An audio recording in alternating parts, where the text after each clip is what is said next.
Kasus lain pemirsa, Iwas alias Agus menjalani pemeriksaan di Polda NTB setelah menyandang status tersangka kasus pelecehan seksual. Para perempuan korban pelecehan, Agus alami trauma psikologis.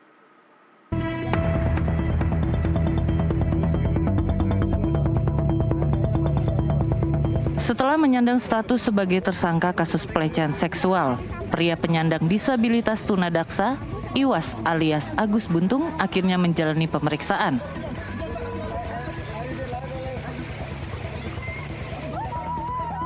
Dengan mengenakan jaket hitam, Agus Buntung hanya bisa terdiam dan tertunduk lemas saat digelandang petugas masuk ke dalam ruangan penyidik bidang remaja, anak, dan wanita Direktorat Reserse Kriminal Umum Polda Nusa Tenggara Barat. Diketahui korban akibat pelecehan seksual yang dilakukan oleh Agus Buntung sudah mencapai 15 orang yang termakan dengan cara manipulasi tipu daya saat menjerat para korbannya. Korban pelecehan seksual yang dilakukan Agus Buntung alami trauma psikologis yang tidak bisa dianggap sepele karena sangat berdampak pada kondisi mental korban. Ade Latifah Fitri, pendamping korban dan paralegal dari PBHM NTB menjelaskan bahwa 5 orang korban yang sebagian besar adalah orang dewasa telah melapor untuk memastikan alat bukti hukum memberatkan Agus Buntung si pelaku pelecehan seksual. Ya, 5 orang korban dewasa yang sudah mengajukan. Iya sudah, dan total yang sudah memberikan keterangan kan sebenarnya ada 7 ya, tapi 2-nya memang adalah korban anak dan itu menjadi dampingan dari LPA. Kalau hari ini ada pemeriksaan juga enggak? Untuk hari ini untuk korban tidak ada, untuk korban saksi tidak ada. Hari ini pemeriksaan tambahannya untuk tersangka aja sih Pak.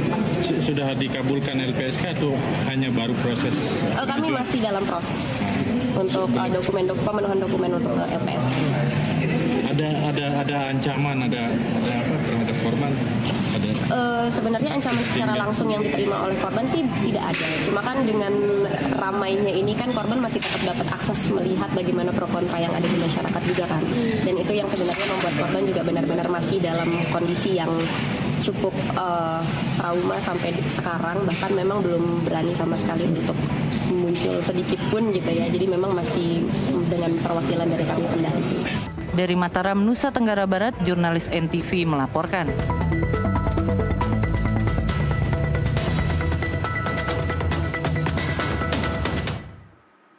Kejaksaan Tinggi Nusa Tenggara Barat akan menggelar rekonstruksi dan proses hukum tersangka kasus kekerasan seksual yang dilakukan Iwas alias Agus.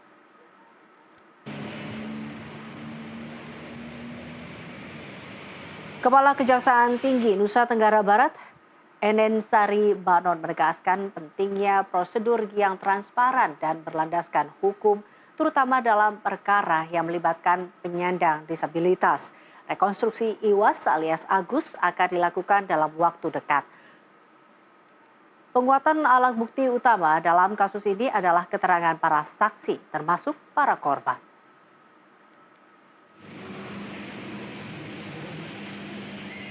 Bukti salah satunya itu kan saksi-saksi yang mereka lapor itu kan mereka yang korban-korban yang banyak itu satu belum masuk semua dalam berkas perkara, kemudian juga ahli-ahli psikolog dan ahli-ahli yang sekarang timbul banyak memberikan komentar. Salah satunya itu kami meminta keterangan ahli dalam untuk mendukung perbuatan yang dilakukan oleh tersangka ini. Dalam penanganan perkara disabilitas, kami sudah mempunyai aturan Jaksa Agung, yaitu Pedoman Jaksa Agung nomor 2 tahun 2023 tentang akomodasi yang layak untuk penyandang disabilitas dalam berperkara. Jadi bukan hanya korban, tersangka pun sudah diatur bagaimana kami menangani tersangka yang disabilitas dan tersangkut pidana. Korban miras oplosan di Indramayu